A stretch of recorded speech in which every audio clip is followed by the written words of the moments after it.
মা রান্না করছিল, ঠিক সেই সময় আমি মায়ের কাছে গিয়ে বললাম, মা আমার টাকা লাগবে। মা তখন বলল, বিছানার নিচে 50 টাকা রাখা আছে, ওইখান থেকে নিয়ে যা। আমি তখন হাসতে হাসতে বললাম, 50 টাকা দিয়ে আমি কি করব? মা তখন বলল, তাহলে নেওয়ার দরকার নেই, এখান থেকে যা, আমি কাজ করতেছি, আমাকে বিরক্ত করিস না। তখন আমি মাকে বললাম, মা আমি একটি মোবাইল ফোন কিনবো, আমার 12,000 টাকা লাগবে। মা তখন অবাক দৃষ্টিতে আমার দিকে তাকিয়ে রইল আর বলল, তুই এই কিছুদিন আগে মোবাইল কিনলি, আবার কেন তোর মোবাইল কিনতে হবে? তখন আমি মাকে বললাম, নতুন একটা মোবাইলের মডেল বের হয়েছে, ওইটা আমার খুব পছন্দ, ওইটা আমার কিনতে হবে, না কিনে দিলে আমি কিন্তু খাওয়া দাওয়া সবকিছু বন্ধ করে দিব। মা তখন বলল, এখন সংসারের অবস্থা ভালো না, এখন একটু বোঝার চেষ্টা কর। আমি তখন বললাম, আমার কিচ্ছু বোঝার দরকার নেই, আজকের দিনের মধ্যে বাবাকে বলে আমাকে 12,000 টাকা নিয়ে দেবে, আমি কালকেই ফোন কিনবো আর পুরাতন ফোনটা বাবাকে দিয়ে দেবো। এই বলে আমি বাড়ি থেকে চলে গেলাম। সন্ধ্যায় বাড়ি এসে যখন ঘরে বসে বসে মোবাইল টিপছিলাম, তখন খেয়াল করলাম মা যেন বাবাকে কি বলতেছিল। আমি মনে মনে ভাবলাম হয়তো আমার কথাটাই বলবে, তাই আমি দেওয়ালে কান লাগিয়ে কথাগুলো শুনতেছিলাম। মা তখন বাবাকে বলতেছে, একটা কথা বলবো, রাগ করবে না। বাবা কথাটা বলার জন্য অনুমতি দিলেন।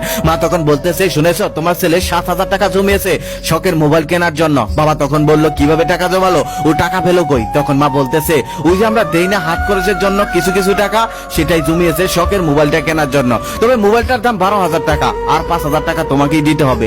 ওকে 5,000 টাকা দিয়ে দাও, শখের মোবাইলটা কিনে ফেলুক। কথাটা শুনে আমি অবাক হয়ে গেলাম। আমি আবার টাকা জমালাম কবে? আমি তো জীবনে কখনো 1 টাকাও জমিয়ে দেখিনি। তখন বাবা বলতেছে, আমার কাছে তো কোনো টাকা নেই, শুধু 5,000 টাকা আছে, যেই টাকাটা তোমার নাক ফুলের জন্য রেখেছিলাম। মা তখন বলতেছে, আমার নাক ফুল লাগবে না, আমার ছেলের ইচ্ছে পূরণ হলেই আমার ইচ্ছে পূরণ হয়ে যাবে। বাবা তখন বলতেছে, এই না নাক ফুলের জন্য কত বায়না ধরেছিলে, আর আজকে আবার নাক ফুল লাগবে না, ছেলের জন্য সবকিছু ছাড় দিয়ে দাও, তাই না? মা তখন বলতেছে, ছেলের জন্য ছাড় দিব না, কার জন্য ছাড় দিব?